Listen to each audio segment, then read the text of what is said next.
Hello' guys, good morning. মোৰ নতুন এটা ভিডিঅ'লৈ সকলোকে বহুত বহুত স্বাগতম জনাইছোঁ। আশা কৰোঁ সকলোৰে ভাল। আৰু আজি মোৰ লগত আছে মেডিকেল মাইক্ৰ'বায়'লজি ডিপাৰ্টমেণ্টৰ ফেকাল্টি শান্তনু ছাৰ, আৰু তেখেতক মোৰ চেনেললৈ বহুত বহুত স্বাগতম জনাইছোঁ। আৰু আজি ভাবিলোঁ লেবৰেটৰীৰ বিষয়ে, লেবৰেটৰী কৰ্চবোৰৰ বিষয়ে জানো, আৰু আপোনালোকৰ বহুতৰে ডাউটছ আছিলে, সেইখিনি ক্লিয়াৰ কৰি দিম বুলি ভাবিলোঁ। আৰু ছাৰৰ পৰা আজি জানিব বিচাৰিছোঁ গোটেইখিনি বিষয় আৰু তাৰ গুৰুত্ব কি আদি কৰি। তো আমি আজি শান্তনু ছাৰৰ লগত কথা পাতোঁ। নমস্কাৰ। মেডিকেল যিটো লেবৰেটৰী কোৰ্চ বৰ্তমান সেইটো পেৰামেডিকেলৰ আণ্ডাৰত হয়, আৰু এই পেৰামেডিকেল কোৰ্চটো আমাৰ যিটো আগতে আছিলে লেবৰেটৰী কোৰ্চ আছিলে, আগতে চাৰ্টিফিকেট কোৰ্চ আছিলে, প্ৰত্যেকটো কোৰ্চৰ চাৰ্টিফিকেট কোৰ্চ আছিলে। কিন্তু বৰ্তমান পেৰামেডিকেল বুলি এটা ডিপাৰ্টমেণ্ট হ'ল, আৰু পেৰামেডিকেলটো কোৰ্চ নহয়, এটা ডিপাৰ্টমেণ্ট হয়। আৰু পেৰামেডিকেল ডিপাৰ্টমেণ্টৰ আণ্ডাৰত বহুতখিনি কোৰ্চ আছে, যেনে প্ৰথমতে লেবৰেটৰী টেকনিচিয়ান, তাৰপিছত radiographer, physiotherapy, O' T technician, I C U technician, dresser, এনেকৈ বহুতখিনি কোৰ্চ আছে। কিন্তু আৰু তাৰ কিছুমান মই হেৰিত দেখিছোঁ যে পেৰামেডিকেলৰ আণ্ডাৰত আমাৰ ফাৰ্মাচীও থাকে বা নাৰ্ছিঙো থাকে, কিন্তু সিহঁতৰ যিহেতু কাউন্সিল আছে, নাৰ্ছিং কাউন্সিল আছে বা ফাৰ্মাচী কাউন্সিল আছে, গতিকে সিহঁতৰ ক্ষেত্ৰত সুকীয়া হয়। কিন্তু কিছুমান এডভাৰটাইজত মই দেখিছোঁ যে পেৰামেডিকেলৰ আণ্ডাৰত ফাৰ্মাচী বা নাৰ্ছিঙো ইনক্লুড কৰিছিলে, কিন্তু বৰ্তমান সিহঁত ফাৰ্মাচী বা নাৰ্ছিংটো এতিয়া ছেপাৰেট হৈ গৈছে, কাউন্সিল হ'ল সিহঁতৰ। আৰু পেৰামেডিকেলৰো কাউন্সিল হ'ব লাগি আছে, 5 বছৰমানৰ ভিতৰত হয়তো পেৰামেডিকেলৰ কাউন্সিল হ'ব।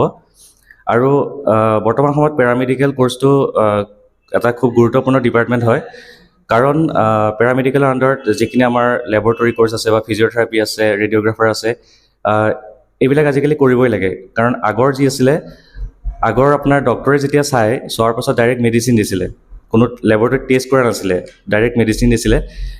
আৰু আজিকালি কি হৈছে, ডক্টৰে চোৱাৰ পাছত ব্লাড টেষ্ট দিয়ে বা এক্সৰে দিয়ে, আল্ট্ৰাচাউণ্ড দিয়ে, ফিজিঅ'থেৰাপি কৰিব দিয়ে, তাৰপিছত ৰিপৰ্ট চাই পেলাইহে মেডিচিন দিয়ে।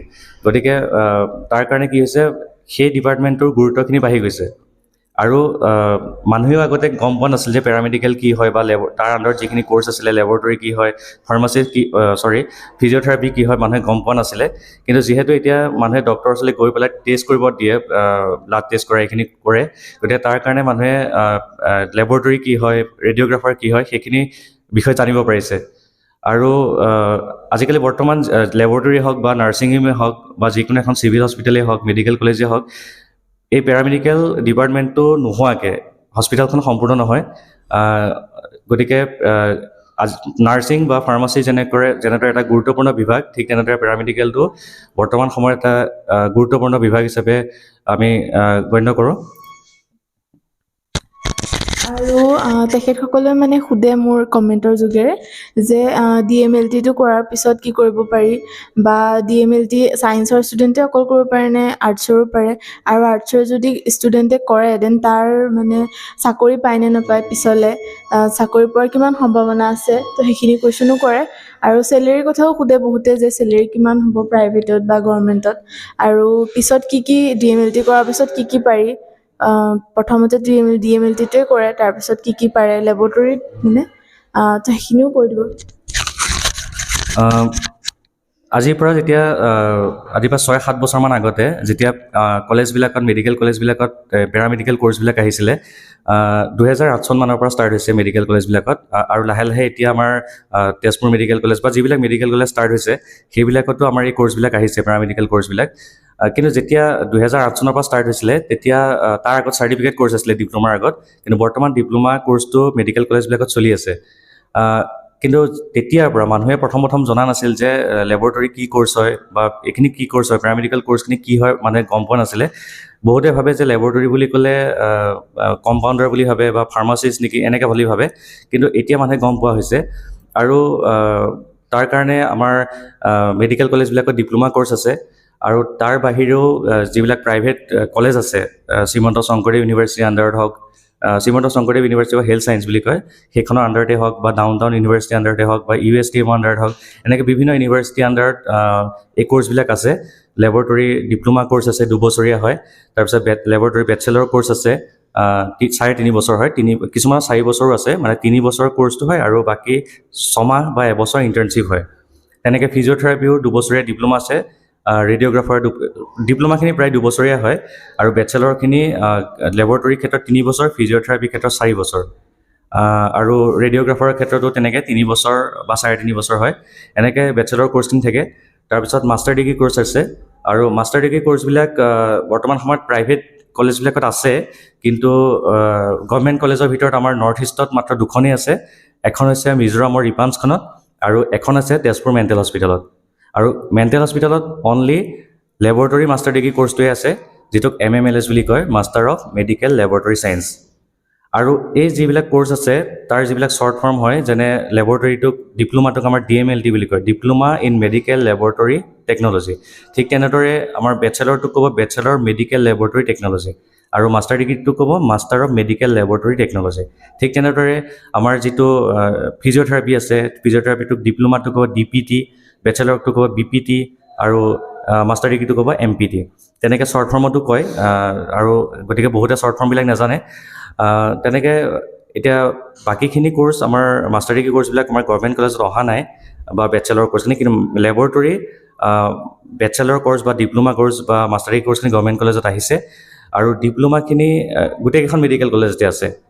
আৰু যদি আমি গভৰ্ণমেণ্ট কলেজত পঢ়োঁ, তাৰ কাৰণে ছায়েন্সৰ লাগে, ছায়েন্সত হায়াৰ ছেকেণ্ডেৰী পাছ কৰা হ'ব লাগিব, আৰু PCB থাকিব লাগিব, ফিজিক্স, কেমেষ্ট্ৰি, বায়'লজি থাকিব লাগিব, তাত 50% মাৰ্কছ থাকিব লাগিব, পাৰ্চেণ্টেজ থাকিব লাগিব। তেতিয়াহে আমি গভৰ্ণমেণ্ট মেডিকেল কলেজত আমি লেবৰেটৰী ডিপ্ল'মাটোৰ কাৰণে বা পেৰামেডিকেলৰ যিকোনো ডিপ্ল'মা কৰ্চৰ কাৰণে এপ্লাই কৰিব পাৰিম। আৰু তাত কাউন্সেলিং হ'ব, যিটো আমাৰ ডাইৰেক্টৰ অফ হেল্থ ছাৰ্ভিচ আছে, DME আছে, ডাইৰেক্টৰ অফ মেডিকেল এডুকেশ্যন আছে, 6 মাইলত আছে, তাত আমাৰ কাউন্সেলিং হয়। আৰু সেই কাউন্সেলিং মতে পাৰ্চেণ্টেজ চাই পেলাই আমাৰ পেৰামেডিকেল কৰ্চবিলাকত আমাক ছিট দিয়ে। যদি পাৰ্চেণ্টেজ ভাল থাকে হায়াৰ ছেকেণ্ডেৰীত, তেতিয়া আমাৰ ফাৰ্ষ্ট প্ৰিফাৰেঞ্চ আহিব লেবৰেটৰী, তাৰপিছত আহিব আমাৰ ফিজিঅ'থেৰাপি, তাৰপিছত আহিব ৰেডিঅ'গ্ৰাফাৰ, এনেকৈ তাৰপিছত OT আহিব, এনেকৈ তললৈ আহি থাকে। আৰু সেইমতে ছিট কেপাচিটি আছে, আমাৰ লেবৰেটৰী ছিট কেপাচিটি আমাৰ GMCত 60টা আছে, ঠিক তেনেদৰে বাকীকেইখন মেডিকেল কলেজত 10টা, 8টা এনেকৈ আছে, তেনেকৈ ডিষ্ট্ৰিবিউট কৰা আছে। আৰু এনেই প্ৰাইভেট কলেজত যদি পঢ়িব বিচাৰে, তেতিয়াহ'লে আপোনাৰ শংকৰদেৱ ইউনিভাৰ্চিটিৰ আণ্ডাৰত বা ডাউন টাউনৰ আণ্ডাৰত সেইখিনিতো ছায়েন্সেই লাগিব। এনেই আৰ্টছৰ ষ্টুডেণ্টেও পঢ়িব পাৰে, কিন্তু আৰ্টছৰ ষ্টুডেণ্টৰ পঢ়িবৰ কাৰণে আপোনাৰ তেনেকৈ কলেজ আছে, আৰু তেওঁলোকেও এপ্লাই কৰিব পাৰে গভৰ্ণমেণ্ট চাকৰিত। বৰ্তমানলৈকে কৰি আছে, আৰু বহুতে চাকৰিও কৰি আছে। আৰু এইখিনিতে এটা কথা কওঁ যে আমাৰ যিটো এইটো পেৰামেডিকেল কৰ্চটো পঢ়াৰ পিছত চাকৰি নকৰিলেও চলি থাকিব পাৰে। মই এটা কথা কওঁ, আজি কিবা এটা কৰ্চ ধৰি লওক ইঞ্জিনিয়াৰিঙে হওক, বহুত ষ্টুডেণ্টে পঢ়ে, কিন্তু পঢ়াৰ পিছত গভৰ্ণমেণ্ট চাকৰি নহ'লেও কোম্পেনীত কৰিবলৈ হ'লে আমাৰ অসমত বা নৰ্থ ইষ্টত তেনেকুৱা কোম্পেনী নাই। ধৰি লওক মেকানিকেল ইঞ্জিনিয়াৰিং পঢ়িলে, কিন্তু মেকানিকেল ইঞ্জিনিয়াৰিং যদি কোম্পেনী নাই, তেওঁ নিজাববীয়াকৈ একো কৰিব নোৱাৰে। কিন্তু মেডিকেল লাইনত বা পেৰামেডিকেল কৰ্চ এটা কৰাৰ পিছত আমি গভৰ্ণমেণ্ট চাকৰি নকৰিলেও নিজাববীয়াকৈ আমি ইনকাম কৰিব পাৰোঁ। যেনে লেবৰেটৰী যদি আমি পঢ়োঁ, লেবৰেটৰী পঢ়াৰ পিছত আমাৰ কি হয়, আমি যদি গভৰ্ণমেণ্ট কলেজত এপ্লাই কৰোঁ, গভৰ্ণমেণ্ট চাকৰিত এপ্লাই কৰিব পাৰোঁ। যদি তাত নাপাওঁ, আমি নিজাববীয়াকৈ আমি নাৰ্ছিং হোমতো কৰিব পাৰোঁ, লেবৰেটৰীত কৰিব পাৰোঁ। তাৰ উপৰিও আমি কি কৰিব পাৰোঁ, যদি আমাৰ নিজাকৈ ব্যৱসায় বিজনেছ হিচাপে কৰিবলৈ মন যায়, তেতিয়াহ'লে আমি লেবৰেটৰীত এটা ডায়েগনষ্টিক চেণ্টাৰ খুলিব পাৰোঁ, নহ'বা আমি কালেকশ্যন চেণ্টাৰ খুলিব পাৰোঁ। মানে নিজাববীয়াকৈ হ'লেও যিকোনো এটা কৰিব পাৰি। আৰু বৰ্তমান সময়ত তেজপুৰতে হওক বা গুৱাহাটীতে হওক, চবতে লেবৰেটৰীবিলাক বহুতখিনি হৈছে, আৰু বহুত মানুহ পঢ়াৰ পিছত এনেই থাকিবলগীয়া নহয়, বহুত চবেই এটা কাম কৰি থাকিব পাৰে। বাকীবিলাক কৰ্চতকৈ আমাৰ ইয়াত জব প্ৰিফাৰেঞ্চটো আছে। গতিকে মই ভাবোঁ যে বৰ্তমান সময়ত ইয়াৰ গুৰুত্ব বাঢ়িছে, আৰু সকলোৱে ইয়াত পঢ়াৰ ক্ষেত্ৰত আগ্ৰহ প্ৰকাশ কৰিছে, এইখিনি কাৰণতে। ভাল লাগিল আপোনাৰ লগত কথা পাতি, আৰু বহুতখিনি কথা নাজানা কথাখিনিও শিকিলোঁ। তাৰপিছত এতিয়া সুধিব বিচাৰিছোঁ যে এইখিনি আমি আমি কৰ্চটো পঢ়িবৰ বাবে কেতিয়া সেইখিনি আমি এডমিশ্যন কৰিব লাগে, বা আৰু DMLT কৰাৰ পিছত আমি কি পঢ়িম পিছত? অকল DMLT কৰাৰ পিছততো আমাৰ আৰ্টছৰ ষ্টুডেণ্টে অকল লেবৰেটৰী, নাৰ্ছিং হোম বা এনেকৈ সৰু সুৰা ডায়েগনষ্টিক্স তেনেকৈহে কাম কৰি থাকিব পাৰি। কিন্তু তাতকৈ ওপৰত আৰু পঢ়ি পেলাই আৰু বেছি ভাল জেগাত চাকৰি এটা কৰাৰ কাৰণে কি পঢ়িব লাগিব, সেইখিনিৰ বিষয়ে অলপ কৈ দিব। মই আগতে কৈছোঁ যে এই কোৰ্চটো আগতে চাৰ্টিফিকেট কোৰ্চ আছিলে, বৰ্তমান চাৰ্টিফিকেট কোৰ্চটো বন্ধ কৰি পেলাই আমাৰ মেডিকেল কলেজবিলাকত 2008 চনৰ পৰা ডিপ্ল'মা ষ্টাৰ্ট কৰিছিলে। আৰু এতিয়া ডিপ্ল'মাৰ পিছত লাহে লাহে বেচেলৰ কোৰ্চ আহিছে, তাৰপিছত মাষ্টাৰ ডিগ্ৰী আহিছে। কিন্তু মাষ্টাৰ ডিগ্ৰী বৰ্তমান আমাৰ নৰ্থ ইষ্টত দুখন কলেজতে আছে। এখন হৈছে তেজপুৰ মেণ্টেল হস্পিটেল আৰু এখন হৈছে মিজোৰামৰ ৰিপাঞ্চত। এই দুখনতে মাষ্টাৰ ডিগ্ৰী বৰ্তমান চলি আছে গভৰ্ণমেণ্ট কলেজৰ ভিতৰত। কিন্তু বাকী ডাউন টাউনত আছে, USTMত আছে মাষ্টাৰ ডিগ্ৰী। কিন্তু গভৰ্ণমেণ্টৰ ক্ষেত্ৰত দুখন কলেজতে আছে নৰ্থ ইষ্টত, সেই দুখনতে মাষ্টাৰ ডিগ্ৰী আছে লেবৰেটৰী। আৰু এই কোৰ্চখিনি পেৰামেডিকেল কোৰ্চত এপ্লাই কৰিবৰ কাৰণে আমাৰ প্ৰত্যেক বছৰৰ জুন জুলাই মাহত আমাৰ যিটো ডাইৰেক্টৰ মেডিকেল এডুকেশ্যনৰ ৱেবছাইট আছে তাত এডভাৰটাইজ দিয়ে, আৰু আছাম ট্ৰিবিউন পেপাৰখনতো এডভাৰটাইজ দিয়ে। আৰু সেইমতে এপ্লাই কৰিব লাগে। আজিকালি অনলাইনো হৈছে। এপ্লাই কৰাৰ পিছত আপোনাৰ আকৌ যিখিনি আমাৰ কাউন্সেলিং হ'ব, সেই কাউন্সেলিঙৰ কাৰণে আছাম ট্ৰিবিউনত আৰু ডাইৰেক্টৰ মেডিকেল এডুকেশ্যনৰ ৱেবছাইটত যিখিনি ইলিজিবল কেণ্ডিডেট হয় তেওঁলোকক কাউন্সেলিঙৰ কাৰণে মাতে আমাৰ 6 মাইলৰ ডাইৰেক্টৰ মেডিকেল এডুকেশ্যনৰ অফিচত। আৰু সেই কাউন্সেলিং মতে তেওঁলোকে পাৰ্চেণ্টেজ ফিজিক্স, কেমেষ্ট্ৰি, বায়'লজিত পাৰ্চেণ্টেজখিনি চাই পেলাই তেওঁলোকে ছিটখিনি ডিষ্ট্ৰিবিউট কৰে বা কোৰ্চখিনি ভাগ ভাগ কৰি দিয়ে। কোনখন মেডিকেল কলেজত পাব সেইখিনিও সিহঁতে লিষ্ট বনাই তেওঁলোকে আকৌ পাব্লিছ কৰে। আৰু যদি আৰ্টছৰ ষ্টুডেণ্ট হয়, আৰ্টছৰ ষ্টুডেণ্টে ডাইৰেক্টৰ মেডিকেল এডুকেশ্যনৰ আণ্ডাৰত গভৰ্ণমেণ্টত এপ্লাই কৰিব নোৱাৰে। অকল ছায়েন্সৰ ষ্টুডেণ্টে গভৰ্ণমেণ্টত এপ্লাই কৰিব পাৰে।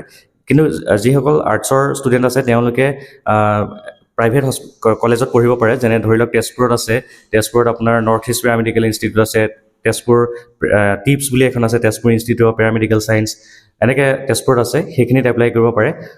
আৰু ডিপ্ল'মা কৰাৰ পিছত যিহেতু বেচেলৰ আছে, বেচেলৰ তেনেকৈ কৰিব পাৰে যদি ভাল পাৰ্চেণ্টেজ ডিপ্ল'মাত থাকে।